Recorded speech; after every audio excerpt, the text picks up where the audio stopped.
Salut à tous et bienvenue sur Charge Flash avec Mighty Tati. Jean chapitre 5 verset 35. Jésus nous dit, Jean était la lampe qui brûle et qui luit et vous avez voulu vous réjouir 1 heure à sa lumière. Le Seigneur Jésus nous parle ici de Jean Baptiste. Il dit que Jean-Baptiste était une lampe qui brûle et qui luit. Et vous avez voulu vous réjouir 1 heure à sa lumière.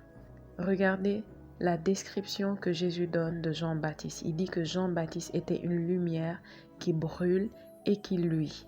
Que j'aurais aimé qu'il me décrive de cette manière lorsqu'il parle de moi, qu'il dise que je suis une lumière qui brûle et qui brille. Qu'est-ce que ça veut dire une lumière qui brûle et qui brille? Allons voir un passage qui est dans l'Ancien Testament, dans le livre de Jérémie. Chapitre 20, verset 9. Le prophète Jérémie dit, « Si je dis, je ne ferai plus mention de lui, je ne parlerai plus en son nom, il y a dans mon cœur comme un feu dévorant qui est renfermé dans mes os. Je m'efforce de le contenir et je ne le puis. » Jérémie est en train de nous dire que la parole, le message qui lui a été donné, le message qu'il devait annoncer à son monde, c'était un message si fort qu'il était comme un feu enfermé à l'intérieur de lui.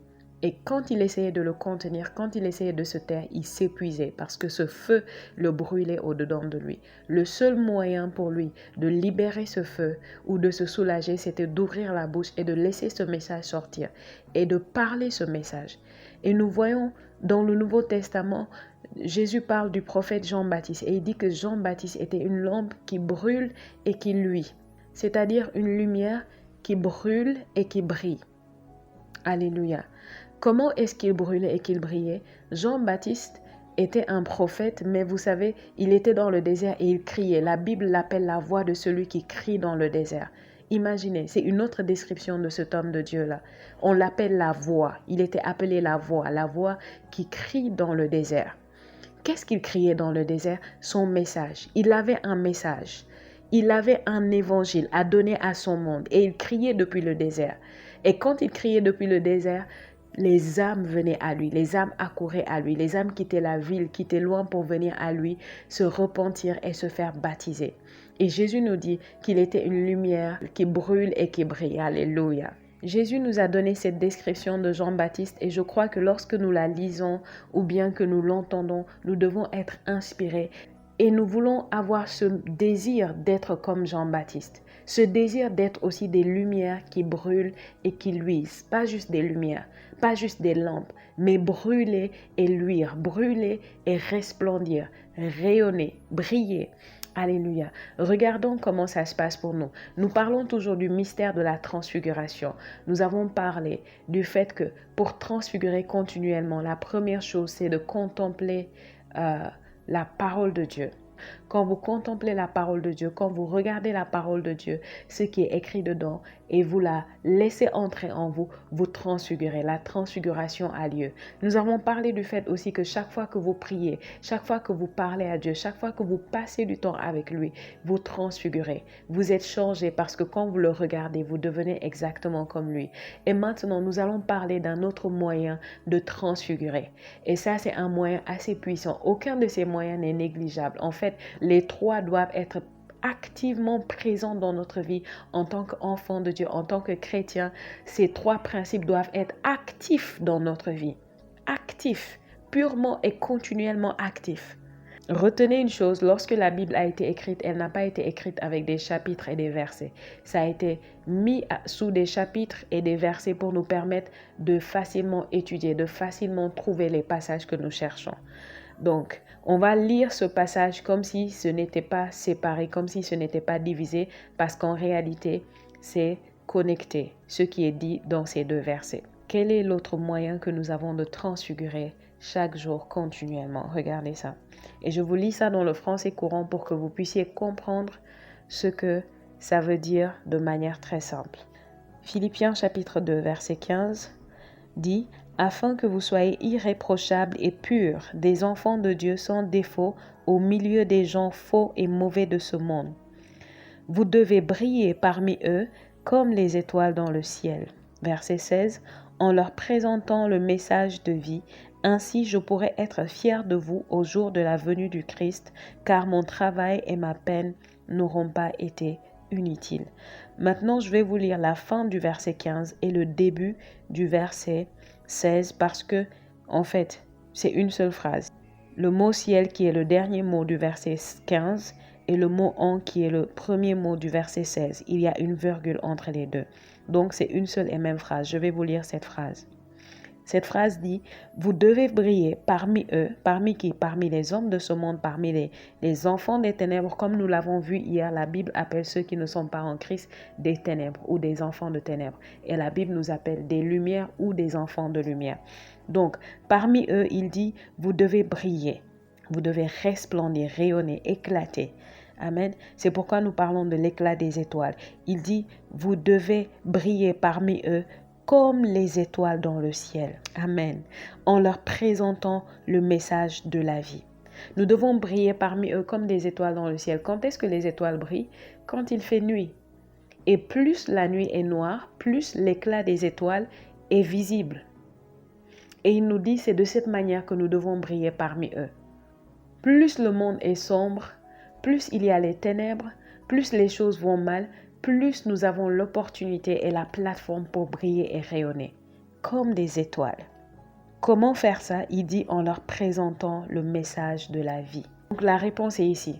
Comment nous faisons pour rayonner? Comment nous faisons pour briller? Comment nous faisons pour que l'éclat de nous qui sommes des étoiles puisse resplendir comme jamais auparavant? C'est en leur présentant. En présentant à qui? À ceux-là qui ne sont pas encore avec nous. Ceux-là qui ne sont pas encore des enfants de lumière. Parce que Dieu les aime autant qu'il nous aime. Et Dieu veut les sauver aussi. Lorsque nous leur présentons le message de la vie, qu'est-ce qui se passe? Nous commençons à scintiller comme l'étoile polaire dans le ciel. Est-ce que vous avez déjà vu une étoile, une grosse étoile dans le ciel briller plus que toutes les autres? C'est ce qui se passe. Chaque fois que vous ouvrez la bouche, chaque fois que vous faites ce mouvement, ce pas pour amener une personne, deux, trois, quel que soit le nombre de personnes à connaître Jésus ou bien à plus le connaître, chaque fois que vous leur présentez le message de la vie, l'évangile, la bonne nouvelle, qu'est-ce qui se passe? Vous commencez à resplendir, vous brillez plus, vous transfigurez pendant que vous le faites. Et oui, la transfiguration ne se passe pas seulement quand vous priez. Alléluia. Elle ne se passe pas seulement quand vous passez du temps avec la parole de Dieu. La transfiguration se passe quand vous parlez aux autres de Jésus, quand vous évangélisez, quand vous leur partagez ce message, cet amour qui vous a impacté. Un autre moyen de le faire, très facile et très simple. Et nous tous, nous sommes toujours en contact avec des êtres humains, ok? Que vous soyez un étudiant, que vous soyez un professionnel, que vous alliez à l'école, que vous soyez un homme d'affaires, peu importe la sphère dans laquelle vous œuvrez dans la vie, vous êtes en contact avec les êtres humains chaque jour. Vous n'êtes pas au milieu des arbres et des animaux, vous êtes en contact avec des êtres humains. Tous ces êtres humains, ils ont besoin de Jésus, ils ont besoin de la lumière. Et vous pouvez permettre à votre éclat de devenir plus grand devant eux quand vous leur partagez cette bonne nouvelle, quand vous vous assurez qu'ils parviennent à entendre parler de l'amour de Dieu pour eux.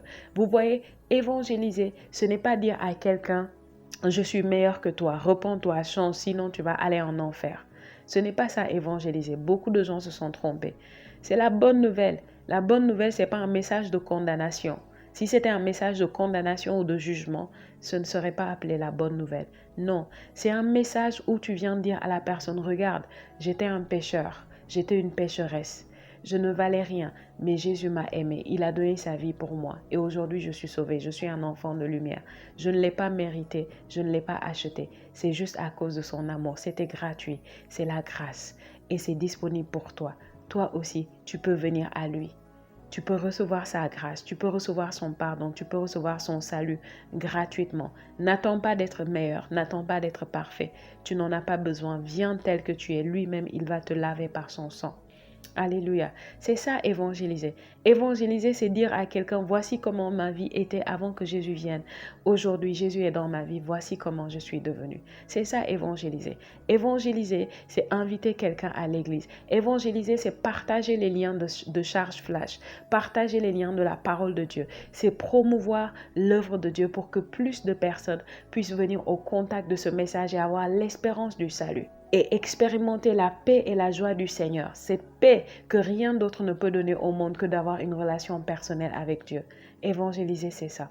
Ce n'est rien de compliqué, bien-aimé. Je pense que vous allez permettre à l'éclat de l'étoile que vous êtes de devenir grandissant, d'aller de transfiguration en transfiguration en parlant du Seigneur dans votre entourage, dans votre monde, en touchant les gens qui sont autour de vous. Si vous êtes un homme d'affaires, assurez-vous que vos partenaires d'affaires, les gens avec qui vous avez affaire, connaissent le Seigneur Jésus. Même juste en leur donnant un tract, en leur donnant un livre, en leur donnant une Bible, vous êtes en train de les évangéliser. Alléluia. Si vous êtes un écolier, assurez-vous que dans votre classe, vos professeurs, vos amis, vos camarades, ils parviennent à connaître ce Jésus-là. Vous êtes dans une maison, votre voisinage, trouvez un moyen, trouvez des opportunités de leur parler de Jésus, de leur partager des choses qui parlent du Seigneur Jésus. Et votre lumière va aller grandissant et vous allez transfigurer de gloire en gloire. Merci d'avoir écouté Charge Flash. Partagez la vidéo, likez, commentez et je vous dis à très bientôt. Que Dieu vous bénisse.